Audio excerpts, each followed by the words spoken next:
Bienvenidos a la clase de desarrollo personal. Hoy vamos a tratar el tema de el alma, principio de vida. Quiero comenzar contándote la anécdota del tenista español Rafael Nadal para poder explicar la importancia del alma humana. En una de las competiciones de Grand Slam del tenis, Rafael Nadal llega a la final y tiene un 4% de victoria calculado por una inteligencia artificial. Esta medición es el resultado de los golpes, la velocidad de la pelota, los partidos anteriores, comparados con toda la estadística de su rival. La inteligencia artificial calcula que las posibilidades de victoria de Rafa Nadal son un 4% versus al 96% de su rival. Pero algo sucedió en las 5 horas y media del partido que juega Rafa Nadal. Algo estaba haciendo mal Rafael y comienza perdiendo, pérdida tras pérdida, hasta que llega a la mitad del partido. Y ahí la inteligencia artificial comienza a fallar. Todas las predicciones que había más o menos calculado se comienzan a revertir. Se nos dice que los algoritmos predicen comportamientos y que esa misma predicción de futuro nos ayuda a vivir el presente, pero ambas tesis son al menos cuestionables. La gesta de Rafa Nadal es sorprendente. De repente, eh, Rafael comienza a ganar y termina ganando el partido. Y en la conferencia de prensa final le pregunta, bueno, ¿qué fue lo que pasó? Y la única explicación es que hay una espiritualidad natural en el mundo, en todos los seres vivos, y con esto vuelvo a recordar, estoy hablando de antropología, no de teología. Me estoy refiriendo a la parte espiritual de la persona humana. Y cuando a Rafael Nadal le preguntaron en rueda de prensa en inglés y en español cómo creía él que lo había conseguido, cómo había conseguido esa remontada que muy pocas veces se da en este deporte y en este tipo de competencias, no respondió con, bueno, le di una curva a la pelota, le di ciertos efectos, hice unos saques de 200 kilómetros por hora. No, respondía de la siguiente manera: con espíritu de sacrificio, con un equipo de personas correcto, con trabajo duro, con recuerdos del pasado de mis derrotas. Y esa es como la idea de fondo que traemos ahora en la clase, el ejemplo de humanidad de Rafael Nadal.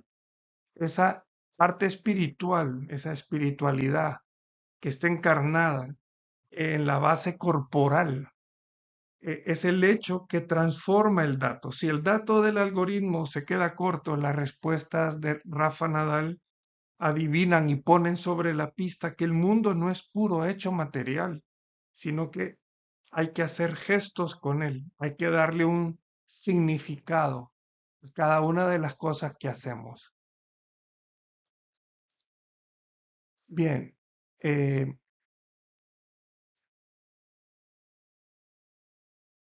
esta es la pregunta esencial de la clase de hoy. Hoy vamos a intentar responder qué es el alma. Vuelvo a repetir, es clase de desarrollo personal, antropología filosófica, metafísica del hombre, no es clase de teología.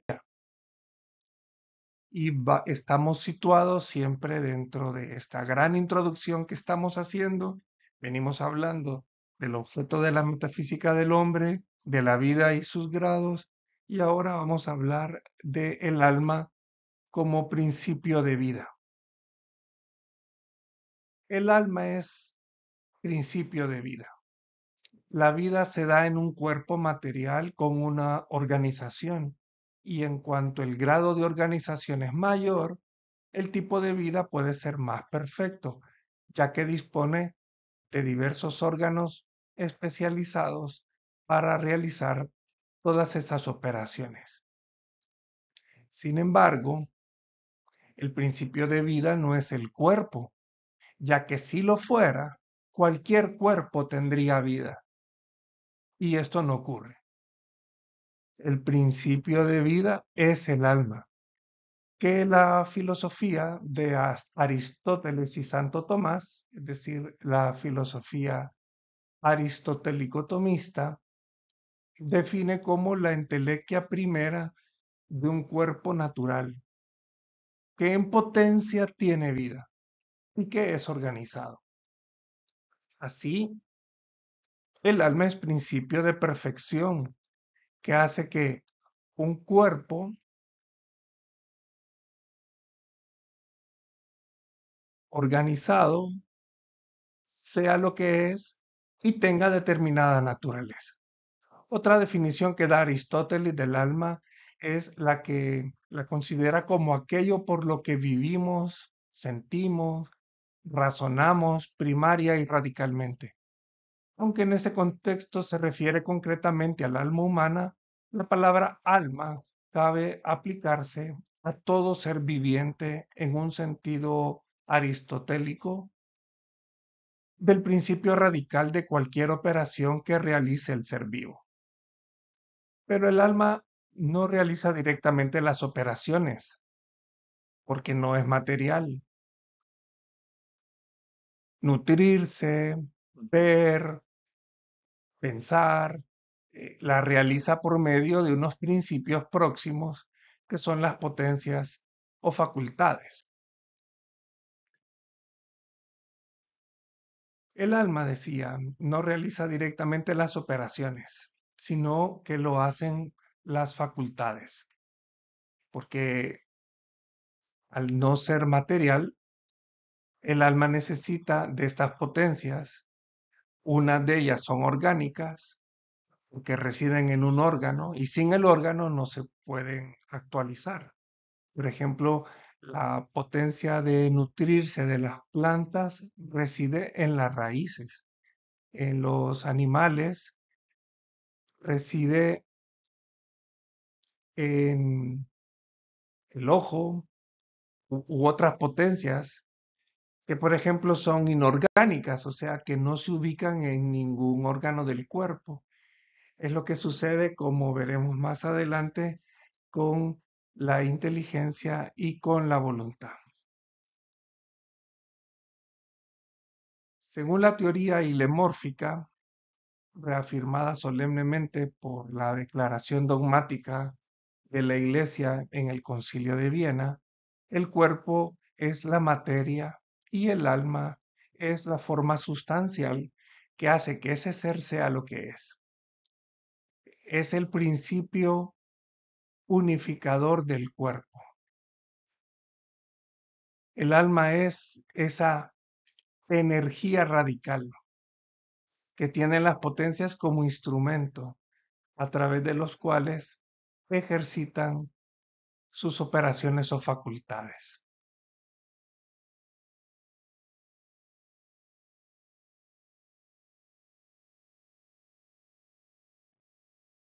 Por tener vida, tanto los vegetales como los animales tienen un alma, un principio de vida inmaterial, irreductible a la pura materia, pero que a su vez es un alma que no es espiritual. Es inmaterial porque es la forma sustancial de un ser y una forma sustancial nunca es material o corpórea. Sin embargo, no es espiritual porque la espiritualidad implica total independencia de la materia en su ser y en sus operaciones. Y el alma de los vegetales y de los animales depende de la materia en su ser y en sus operaciones. El cuerpo no puede subsistir y el alma tampoco puede subsistir. Pues, el cuerpo no puede subsistir sin el alma y viceversa, el alma no puede subsistir sin el cuerpo. En su ser, porque no subsiste sin el cuerpo organizado al que da la vida, y en sus operaciones, porque no actúa, ni se genera, ni se corrompe por sí misma, sino siempre en función y unidad al cuerpo que vivifica. De todas formas, hay que afirmar que es simple, el alma es inextensa, incorpórea y única. Aquí vemos la foto de un insecto que es perfecto. Este insecto, independientemente de cómo fue creado, está compuesto, como todos nosotros, de células. Estas células no piensan por sí mismas, tienen que tener un principio ordenador, alguien que les diga, tu célula vas a ocupar este lugar y vas a ser célula de esta pata o de esta antena o de este ojo o de esta ala. Hay un principio que ordena y que va a dar esta tonalidad de rojo o de amarillo o de azul y vas a ir en este orden. No es casualidad. Cada célula animal o cada célula vegetal responde a un principio que da la energía, a alguien que es capaz de organizarlo. El concepto de alma, como hemos venido comentando, no es un concepto que nace de la religión. Es Aristóteles quien lo propone. Es alguien que viene desde antes de Cristo, de la cultura griega.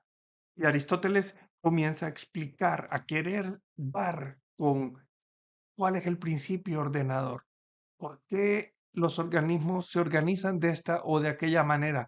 ¿Quién les dice que sea así? Bien, vamos a continuar con que el hombre es, explicando que el hombre es una criatura espiritual y corporal. Y de esto vamos a explicarlo de dos maneras. Uno, que el alma es forma sustancial del cuerpo y el otro de la unión sustancial del alma y el cuerpo. El punto crucial de la metafísica del hombre es la pregunta por su ser. ¿Qué es el hombre? ¿Qué somos? ¿Qué soy? ¿Quién soy? A este interrogante contestamos que es un ser vivo compuesto de alma y cuerpo, alma espiritual y cuerpo material. A lo largo de la historia de la filosofía, uno de los puntos difíciles de resolver ha sido el modo en cómo se realiza esta unión. Tenemos la experiencia de que esa unión es muy íntima, tanto que mientras que el hombre constituye un todo vivo, hay una gran independencia entre el cuerpo y el alma, hasta el punto de constituir un solo ser, un hombre o una mujer. Toda mujer y todo hombre percibe como suyo todo lo que siente y realiza, y se sabe sujeto de todo ello. Persuasión que expresa con el pronombre yo escribo, yo pinto, yo voy, yo me río, yo pienso, yo corro, yo recuerdo, pero algunas de estas actividades son puramente espirituales y no materiales.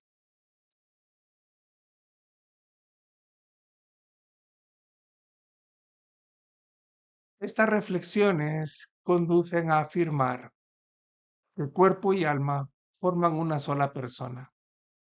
También forman una sola naturaleza, ya que la naturaleza es la misma esencia en cuanto principio de operaciones del hombre, ya sea de la actividad vegetativa, como crecer, ya sea de la vida sensitiva, como oír, ya sea de la vida intelectiva, como pensar, no las puede realizar ni el cuerpo solo, ni solo el alma. Y así pasa que si una persona le duele la cabeza, le es difícil pensar. Y si tiene paz en el alma, come con más apetito que si no tuviera esa paz en el alma. Todo eso muestra que hay una unión tan profunda entre el alma y el cuerpo que no puede ser accidental como la de un caballo y su jinete, sino que es una unión sustancial. El caballo puede estar bien y el jinete puede estar mal, y a pesar de su adiestramiento, perderá la competencia. O viceversa. De repente es el jinete el que está bien, pero el caballo está muy nervioso, el caballo está enfermo. No hay una unidad perfecta. De vez en cuando esto sí que sucede. Y es capaz esa unión del jinete y su caballo y son capaces de hacer cosas maravillosas como esta, que no es tan sencillo hacer que un caballo salte y que salte a esa altura, aunque a veces rehúse y el jinete salga volando. Por eso es importante que hablemos de los apetitos sensibles. Los apetitos sensibles son facultades que permiten tender a realidades conocidas por los sentidos. Los actos de esas facultades son las pasiones, que son tendencias sensibles que mueven a buscar o a evitar determinado objeto, según sea valorado como bueno, como malo. En primer lugar tenemos la inteligencia, que conoce las realidades universales a partir de los datos que le proporcionan los sentidos.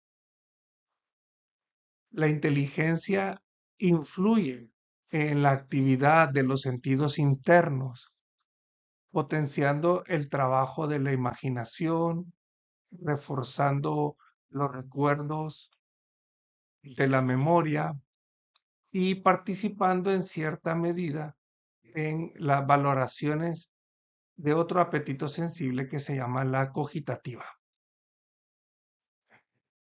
Los apetitos sensibles surgen de la actividad de los sentidos, es decir, que los sentidos hacen que yo conozca, eh, valoren y producen una alteración en el cuerpo. Este cambio del cuerpo tiende a estimular los sentidos y entonces comienzan a darse una serie de relaciones entre estos apetitos sensibles que están a diversa nivel de acción.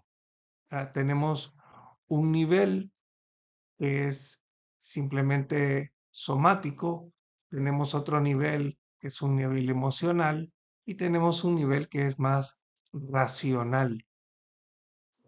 Y de esa manera podemos decir que en este caso la voluntad recibe las respuestas que le presenta la inteligencia y las que provienen de las pasiones. La voluntad entonces puede moverse o puede hacer que se mueva toda la atención de la inteligencia para realizar una actividad que le es propia y puede ejercer un cierto dominio sobre las propuestas de las tendencias sensibles y de la actividad de los sentidos. La voluntad ejerce un dominio completo, salvo casos de enfermedad, sobre las facultades motrices y por eso yo puedo decidir comer o no comer, moverme o no moverme, estudiar o no estudiar. La influencia directa de la voluntad sobre el cuerpo, en particular sobre las facultades vegetativas, es casi nula, por más que yo me esfuerce en hacer que mi corazón ya no vaya a latir, a pesar de mi voluntad, el corazón seguirá latiendo. Puedo quizá interrumpir un rato la respiración, pero no puedo evitar hacer la digestión. Eso funcionará independientemente de mi voluntad o no. La vitalidad del cuerpo puede aumentar o también debilitar la actividad de los sentidos y puede también intensificar la de los sentimientos. De manera que, como podemos ver, tanto la tendencia, el conocimiento y los diferentes niveles de acción son los que constituyen esta complejidad que llamamos persona humana. Todo está relacionado con todo, tanto la parte corporal como los sentidos, el cuerpo mismo, como la no material o inmaterial, inteligencia, voluntad, apetitos sensibles, etcétera.